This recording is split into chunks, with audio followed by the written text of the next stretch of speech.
Welcome to Frickety Frack, We Do Talk Back. Thank you for joining me in this episode. I'm Patrick, and I'm Frack. Frickety Frack, We Do Talk Back is a show where I discuss different aspects of fandom and connect it to the gospel. So this episode, I'm going to cover TMNT Naruto crossover number one. The name of the show came from my dad, who called my brother and me Frick and Frack since we were kids. So why am I doing the Ninja Turtle Naruto crossover issue? I've been a big fan of the Ninja Turtle series since I was a kid. As a kid, I grew up watching the '87 cartoon show and always enjoyed the live action movies. But I would say that I became a hardcore Turtle fan when the 2011 IDW series came out. As I've shared before, Dragon Ball Z was my real gateway into anime, and I'm currently reviewing Bleach Thousand Year Blood War, and that was one of the first series that I really started actively really trying to watch and collect things for. But Naruto was one of the first manga volumes that I ever bought. I actually went through a spree of buying the Naruto manga volumes along with Rurouni Kenshin. And so I enjoyed watching the anime, and through friends who really really helped encourage my liking and enjoyment of anime, I learned about filler. And so then I learned quite a bit, that Naruto has quite a bit of it, as does Bleach and several others. Uh, so, anyways, but I've enjoyed the comic crossovers of the Ninja Turtles, especially Batman. I also enjoy the Mighty Morphin Power Ranger crossover, and the Ghostbuster one was pretty good too. So when I saw this coming out, and I had actually just started rewatching Naruto again for fun, and I also started introducing my son to it, and so I just knew that I was going to have to pick this book up. All right, so as a heads up, I bought this on the Kindle. And so the stats for this book is that this issue is written by, and I do apologize if I mispronounce these names, Caleb Gellner. The art's by Henry Prasetya. Colors by Raul Angelo. Letters by Ed Dukeshire, and the design, I'm not sure what design means, but the design was by Nathan Wittick, and the editor is Thea Chuck. This was produced in collaboration by IDW and Viz Media. So before I get into the book itself, I'm completely unfamiliar with any of the talent that was involved in the creation of this comic. And really, even before I get fully into the review, I want to say from the get go, the art is a standout for me in this comic. This includes the colorists and letterers. This was incredibly well done art, making the Ninja Turtle world fit into the Naruto world. Like, I still knew who all the characters were, and then how they fit into the Naruto anime universe just really worked.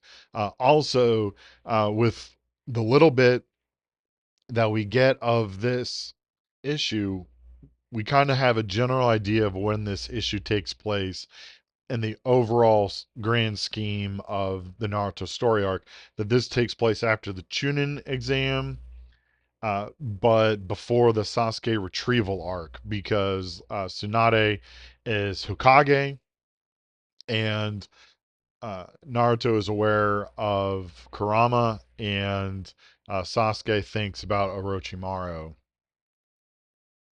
All right, so the premise of this issue, it starts at the very beginning with Team 7 is responsible for guarding April back to her village, Big Apple. She's listed in this issue as a teen reporter from the village, and that she is concerned about the mad scientist Baxter Stockman, and so she needed to interview Tsunade, as she is a foremost expert on biology. Uh, with this, her concern about Baxter is that he's trying to make basically mutant ninja soldiers, And this makes Naruto think about his status as a Jinchuriki, and then Sasuke think about Orochimaru. And so the beginning of this issue, it starts very much like a standard moment for Team 7. Naruto's bored. He's like, I can't believe this is considered a rank B mission. And he's playing with a turtle. And Kakashi pummels him while holding a makeout book of Jiraiya's. Then, almost immediately at this point, we see the deployment of the Foot Clan, uh, led by my assumption of Alopex, which is, and of course, this is also very short lived because the Foot Clan is immediately assaulted by the four turtles and they retreat for the moment. But then this is where the issue gets really good. Team Seven's like, no, we're not. They, the turtles are saying like, give us April, and they're like, no, we're not going to give you turtles. They're give you April, and so this is very much this, the same old, comic book trope of when two groups of heroes meet, they've got to fight first. And so we get to see some interesting pairing off. So just like in all shonen anime, they get into one-on-one fights for the most part. And so I really like the way this is done. Sasuke takes on Leo. Sakura takes on Raph, much to his surprise of her strength. So this is one of those interesting things that I actually enjoy about this comic is that really, for the most part, Sakura is not incredibly useful throughout the Naruto. She's very often as a damsel in distress or there to help explain certain things. And so here she's already started her training under Tsunade, so that's giving her the ability to break boulders really well. So I actually really appreciate that her training has already it's been added to this to make her a little bit more helpful. And then Kakashi takes on Splinter, and then Naruto takes on Mikey and Donatello. Uh, and so in these different fights, they have their dialogue talking about things, and it's just it's good normal shonen kind of style uh, talking, but the writer has a very good understanding of the turtle characters, and so it kind of comes to a stalemate. But then Kakashi reveals his Sharingan and then knocks the masks off the four brothers and Splinter. And of course, Kakashi knows who Hamato Yoshi is. And so that is the cliffhanger for this issue. So this is kind of the review of everything that's happened. So there's good things that happen. So let me get into the biblical lesson for this episode. The biblical lesson comes from Leviticus chapter 19, verse 18. And it says, you shall not take vengeance or bear a grudge against the sons of your own people, but you shall love your neighbor as yourself. I am the Lord. So I chose this verse because of the short conversation that Sasuke and Leonardo have during their skirmish. Leo can tell that Sasuke is driven by vengeance and is on a quest to grow in power so that he can eventually kill his brother Itachi. Leo explains to him that vengeance will lead to his own destruction, and Sasuke does not care for this advice. So this verse is especially pertinent for Sasuke's grudge against Itachi. Uh, and but what I love about this Bible verse is that it talks about you shall love your neighbor as yourself. And I'll tell you, I've read through the entire Bible and I do not have a perfect memory. So when I was reading this verse, I was like, oh my gosh, this is perfect for Itachi or Sasuke.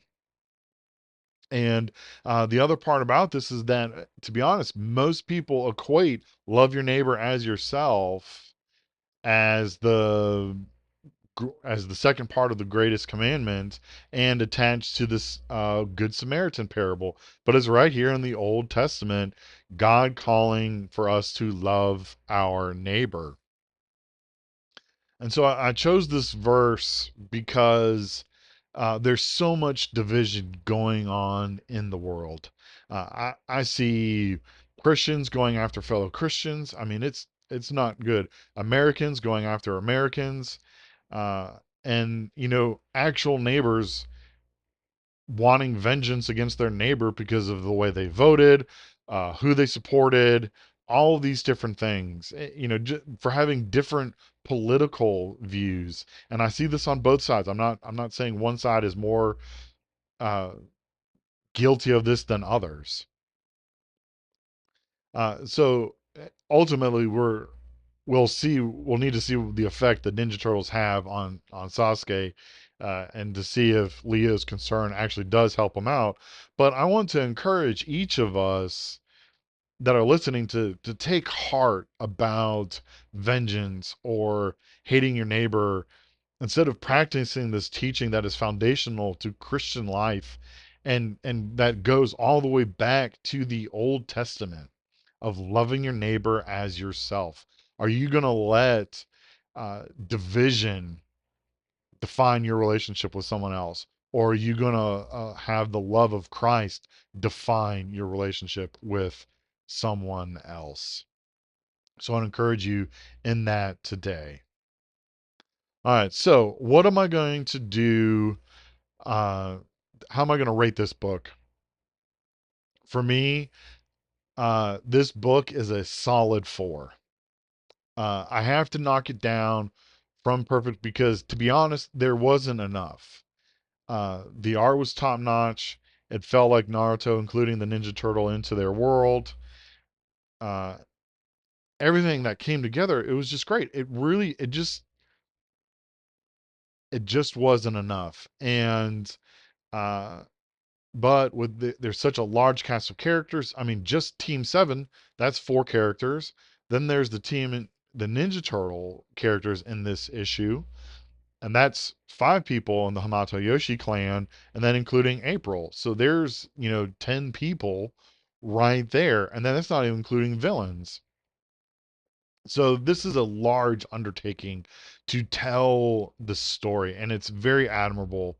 Um, but I would have to say that another reason why it's not like, say, a 4.5, it's another ding, is that you really actually do need more knowledge of Naruto than you do of the Ninja Turtles. And a healthy understanding of the Ninja Turtles is important. But we get hints about Tsunade, Orochimaru, Kurama. Um, and so understanding those things help make this comic make sense. Uh, because, like I said, there's not a whole lot to give you in this comic without having knowledge of Naruto to begin with. So I would have to say that's kind of a problem, is that there's not enough of a lead in per se of uh, Naruto knowledge. Like the Ninja Turtle stuff is a little bit, at least of comic readers, Ninja Turtle stuff is a little bit more well known. Um, but the people who are going in because of Naruto, they'll be probably just as confused about the Ninja Turtle stuff. So there just wasn't enough. But what was there was great. I felt like I watched a Ninja Turtle episode from 2K3, the 2003 series, but I also felt like I watched part of a Naruto episode when reading this comic. So I mean, it did its job.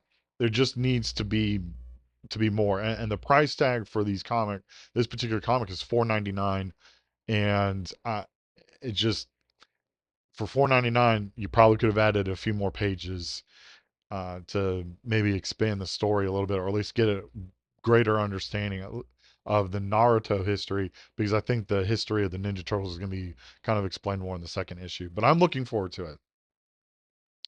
Alrighty, so if you have questions for me about the biblical lesson that I talked about in this episode, or anything ranging from comics, manga, anime, or anything in general, feel free to email me at frickityfractalkback@gmail.com or reach out to me on Twitter at frickityf or on Facebook, Instagram, and Threads at frickityfrac.